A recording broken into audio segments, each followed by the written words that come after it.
This is the final episode of the Creationist Name and Shame series. I'll explain why in a separate video because for this one I want to get straight to the subject of the episode. This video is already going to be quite lengthy. So today's creationist to be named and shamed is none other than VenomFangX, also known as PCS. He's guilty of a wide variety of infractions, probably far more than any other creationist I've ever come across.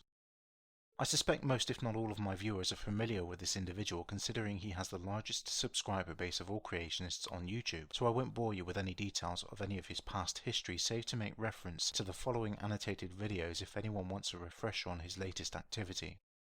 I simply want to make my own commentary on his latest video and correct some blatant and reprehensible commentary that he has made against the YouTube user with the largest subscriber base of all who support physical evidence and reason logic, Thunderfoot. So let's begin. Hi, I'm Ray Comfort. Welcome to a discussion between myself and the well-known internet entity Thunderfoot. This isn't a normal discussion. We don't have a live audience. We don't have a moderator. I think it'll be a rational discussion between two opposing worldviews. A rational conversation with Thunderfoot? Okay, it's a novel idea, I guess, because I had asked Thunderfoot if he ever wanted to debate me, and he always turned me down, but it's nice to see him putting his foot in the arena. I find it a little more than amusing that the poster boy for creationist stupidity is making fun of someone who has published more scientific papers on his own than the Discovery Institute has published collectively over the past 4 years. I also find it highly amusing that VenomFangX feels he is qualified to debate a PhD scientist who clearly knows more about science than he does, especially given the fact that he describes science as gibberish while he sits there in front of a camera in a nice cozy house with electricity and heating and then posts his attacks against science on YouTube, a site hosted on an internet platform that was developed by scientists. Thunderfoot's video Why Do People Laugh at Creationists Part 27 is very fitting considering this, and VenomFangX again exemplifies his disdain for scientists and the scientific method, while he has absolutely no problem making use of the products that result from their hard work. Congratulations, Sean, for giving us another demonstration of your hypocrisy. So, Thunderfoot, if you want to debate me, you just let me know. The offer is still open. Sean, as Thunderfoot has already stated many times and which obviously still holds true given the videos you have on your channel, you are not in need of a debate, but an education. Anyways, I was really excited with this debate with Ray Comfort, although I'm kinda disappointed with how it turned out, so I'm gonna make this video and comment on some of the things that were said and left unsaid. Speaking of things left unsaid, perhaps you can answer the questions that DPR Jones put to you honestly and sincerely for once about your activities centering around the money you failed to donate, as you promised you would, to the sick kids hospital. Or while we're on the subject, maybe you can clarify these supposed death threats you've been receiving, or the fact that you've accused Thunderfoot of releasing your personal information, or the claims that you made about him where you state that he has tried to have you and your family harmed.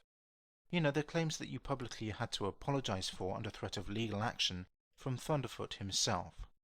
Your apology video is still on his channel, you know, and it's not going anywhere. Maybe also you can answer the questions about your actions in filing DMCA takedown orders against Thunderfoot for his videos where he specifically addresses a response you made to him in the first place. You know, the ones using clips under fair use so that he could directly address the points that you raised. Have those who are essentially intellectual vandals, those who deliberately sow disinformation. I mean, Oh, you mean like you? No, Sean. People like you. You deny the scientific evidence of radiometric dating, dendrochronology, plate tectonics, spectroscopic and microwave anisotropy analyses, and redshift observations that confirm the age of the universe and the Earth purely because those observations don't match with those in the Bible. Accusing Thunderfoot of disinformation while engaging in such actions yourself is hypocrisy. I see this as retarding the potential of mankind. You know, bad guys never think of themselves as bad guys. It's just a universal law. Hitler thought he was doing the right thing, and I've got to give Thunderfoot credit. He actually thinks he's in the right, and he is sincere, and he actually thinks he's helping people. In fact, he says so himself. You know what, Sean? You're absolutely right. Bad guys never look at themselves as bad guys. Do they, Sean? I mean, inhibiting free inquiry in favour of your religious dogma is not exactly an enlightened look at the nature of life or the universe. While the purpose of life is debatable and open to philosophical interpretation, science is not here to comment on the purpose or meaning of life. It is an observational discipline. It's descriptive, not prescriptive. It is not here to answer the question of why, only the how. I want to actually make life better for the next generation. Well, let's just see who's retarding who exactly, because frankly, Thunderfoot, the things that come out of your mouth are far more dangerous and detrimental to society and yourself than anything Ray Comfort had to say to you. The basis of this claim of VenomFangX's appears to be the Bible's statements about hell and eternal punishment. Well, again, this is not based on any evidentiary findings, but on the words in a book that is not supported by any observational reality whatsoever. If people wish to follow a specific religion, that is their choice. However, when those same people start to make truth-based claims about what's in the book, especially when those claims contradict the reality that we have since discovered, then their right to free expression does not extend to the right to be taken seriously, or the right to enforce their views on other people. Before you quote mine me, and try to claim I'm forcing my views on other people, I'm not trying to do that. I'm putting my view out there as to why I don't accept the claims of a religious book, but I don't try to take people's right to believe away from them. I'll discuss it with them if they wish, but no more. What I and Thunderfoot do, however, is address any fact-based claims, such as the Earth is only 6,000 years old, for example, and point out why they are incorrect. Faith should never take precedence over fact. That is the path back to the Dark Ages, but you've been told that before. Thunderfoot is trying to educate people that if we observe something to be factual through repeated experimentation and testing, then that is preferable over the claims made in the book if the two are contradictory. Science is a self-correcting process, and as I stated in my video responses to Nephilim 3, this is a far better thing than unchanging dogma. You may say otherwise, but that does not make it true. The only dangerous view that anyone holds here is you, claiming that we should treat anything that has absolutely no evidence as if they were an equally valid proposition as that which does have evidence leaves the door open to all claims, no matter how factually incorrect.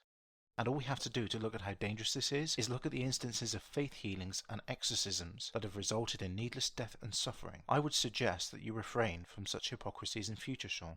Let me show you. And this is essentially the scientific method. And this is what has taken us from the Stone Age to landing on the moon in about 300 years.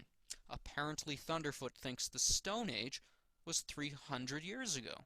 Thunderfoot makes a statement that is not strictly true in a setting where he cannot easily access the information himself, which in and of itself is only a minor reference to a point that he was actually making, and you choose to ridicule him for it.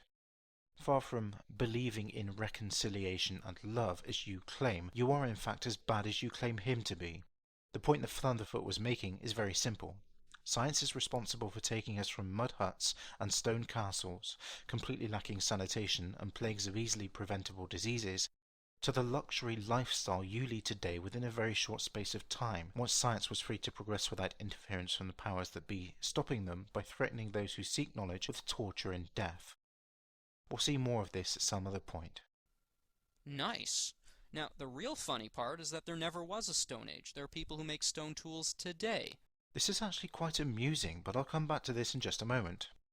There is an annotation on the video with Venoms. Thunderfoot corrected his mistake in response to this video. Far from being an epic win for VenomFangX, however, this just demonstrates the intellectual integrity of Thunderfoot. He realized his error, he corrected it. That's also how science works. That's how the intellectually honest work.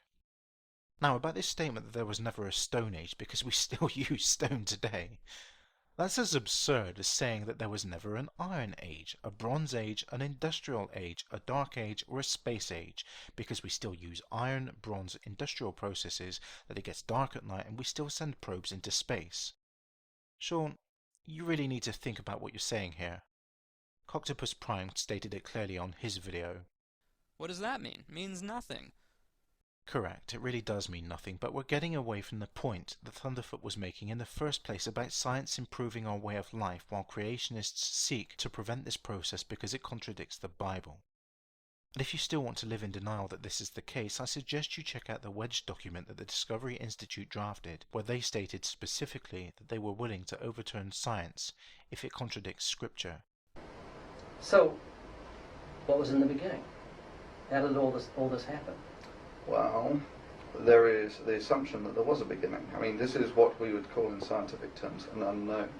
No, Thunderfoot, you're a little bit behind the times. You see, time is the measure of changes in matter, and infinite regression states that if there was an infinite amount of changes prior to this moment, we would never have reached this moment in time, because an infinite is never-ending, and if there was a never-ending amount of time before right now, since infinites cannot be traversed, we never would have reached this moment in time. You missed the point, Sean.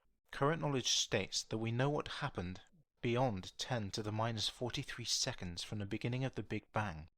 We do not know what happened before that, despite your protestations of knowledge. Your claims about the existence of your religious deity are based on the writings in the Bible, which is based on nothing else whatsoever.